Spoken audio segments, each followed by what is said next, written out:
आज आपके चेहरे में और आपके मन के भावों को पढ़ करके मुझे इतनी ऊर्जा महसूस हो रही है कि मैं बड़े से बड़े पब्लिक सभा में जाता हूँ, मौखिक मीटिंग में जाता हूँ, तो उतना ऊर्जा नहीं मिलती जितना आप लोगों को देख करके मिल रही है। तो मैं जोरदार ताली चाहूँगा आप हमारे मंच पर विराजमान आदरणीय देशका गुप्ता जी, जो कि स्टेट बैंक के चीफ मैनेजर हैं, हम सबके बीच में आए हैं।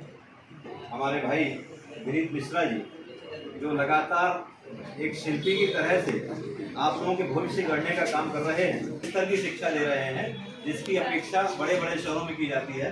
मैं उनको शुभकामनाएं देता हूँ। विनीत जी के लिए जोरदार ताली। हमारे भाई आदरणीय सरमन तिवारी जी, जो समाज सेवा से लगातार लगे हुए हैं, जो जुड़े रहते हैं, कर्मचारियों के इसमें भी काम करते हैं, ऐसे सरमन तिवारी जी को भी सम्मान करता हूँ। हमारे साथ में आए परिषद के अमरीश जी और स्वाधीन जी, जो कि कन्हारा से आए हैं, उनका भी मैं सम्मान करता हूँ। और सबसे पहले आपको मैं प्रणाम करता हूँ। आपके मन में जो भारत माता के प्रति, राष्ट्र के प्रति सेवा का भाव है, अपने माता पिता के प्रति जो सेवा का भाव है, उसको प्रणाम करें। आज आप यहाँ पर जो बैठे हुए हैं, तो मुझे ऐसा महसूस हो रहा है कि भारत की तरुणाई यहाँ पर बैठी हुई है। कटनी के श्रेष्ठ बच्चे यहाँ बैठे हुए हैं, जिनके मन में कुछ अरमान है, कुछ करने का, कुछ ऊंचा लक्ष्य हासिल करने का। और उस लक्ष्य को हासिल करने के लिए आप जो प्रयास कर रहे हैं, वो आप आज इस जगह पर बैठे हुए, पता नहीं आज से 10 साल बाद आप किस जगह पर होंगे, किस उच्च स्थान पर पहुंचेंगे। क्योंकि जब कटनी का बच्चा IAS करता है, कटनी का बच्चा नीट में सेलेक्ट होता है, कटनी का बच्चा जब IIT में सेलेक्ट होता है, तो मुझे बड़ी प्रसन्नता का अनुभव होता है कि हमारे कटनी के बच्चे भी उतने ही क्षमतावान हैं, उतने ही ऊर्जावान हैं, जो इस काम को कर सकते हैं। ये समय बहुत कीमती है आप लोगों का। जो ये अवस्था है आपकी, वो ऐसी अवस्था है कि आप कुछ भी करने में सक्षम है।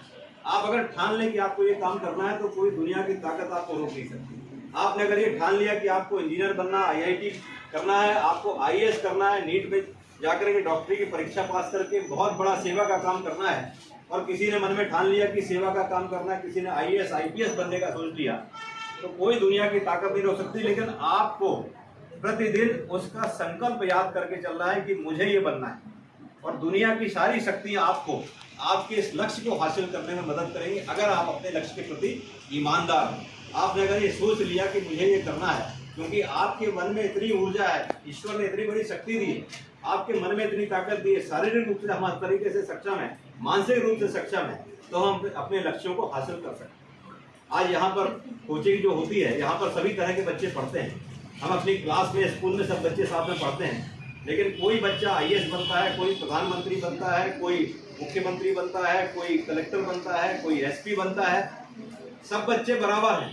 ज्ञान देने वाला गुरु वही है, लेकिन ज्ञान लेने वाले की क्षमता कितनी है, वो कितना अपने अंदर उस चीज को ग्रहण कर सकता है, कितना एक्सेप्ट कर सकता है। जैसे अभी आयुष के बारे में बताया कि इसने एक चीज देखी। भाई कई बार ऐसा होता है कि जो शिष्य होता है गुरु से ज्यादा जानता है, या उसके पास कुछ ऐसी जानकारी होती है, और कई बार ऐसा होता है कि जो अपने सामान्य सोच से आगे बढ़कर के सोचता है, वही आगे इतिहास लिखता है, वही आगे इतिहास में उसका नाम लिखा जाता है। आप अब्दुल कलाम जी को देख लीजिए कि कितने सामान्य परिस्थिति से निकल करके आए। सामान्य परिवार, न्यूज़पेपर बेचने वाला परिवार, उसने मिसाइल की इतनी बड़ी खोज करी। कई जगह उनका सिलेक्शन नहीं हुआ तो बड़ा उनको अफसोस हुआ, लेकिन शायद वो इसी के लिए बने थे, इसलिए उनका सिलेक्शन स्पेस टेक्नोलॉजी के लिए हुआ, और उन्होंने परमाणु मिसाइल तैयार करी और इतना बड़ा काम किया, और भारत के राष्ट्रपति रहे, इतने बड़े पद पर रहे, लेकिन कभी भी अपने मन में अहंकार का भाव नहीं लेकर के आए, और जिस तरह से वो राष्ट्रपति भवन गए थे, उसी तरह से बाहर निकल करके आए। अगर उनका कोई रिलेटिव अगर राष्ट्रपति भवन की सुविधा लेकर के कहीं जाना भी चाहता था, तो उसकी राशि भी अपनी जेब से देते थे। ऐसे राष्ट्रपति थे भारत के डॉक्टर अब्दुल कलाम। स्वामी विवेकानंद जी को देखिए, कितने सामान्य परिस्थितियों में निकले, और उस समय भारत की क्या स्थिति थी आप सब जानते हैं। भारत को सांप सपेरों का देश समझा जाता था, यहाँ की सभ्यता को बहुत आदमी हेय दृष्टि से देखता था। और जब शिकागो में जब अपना भाषण देने गए, तो उनका नंबर सबसे आखिरी में रखा गया, क्योंकि बहुत तुच्छ से समझा जाता था। लेकिन जब उन्होंने यहाँ पर खड़े होकर भारतीय संस्कृति का परिचय पूरे विश्व से कराया, तो सारी दुनिया खड़े होकर के ताली बजाते रही, सिर्फ एक शब्द कहने पर, भाई और बहनों।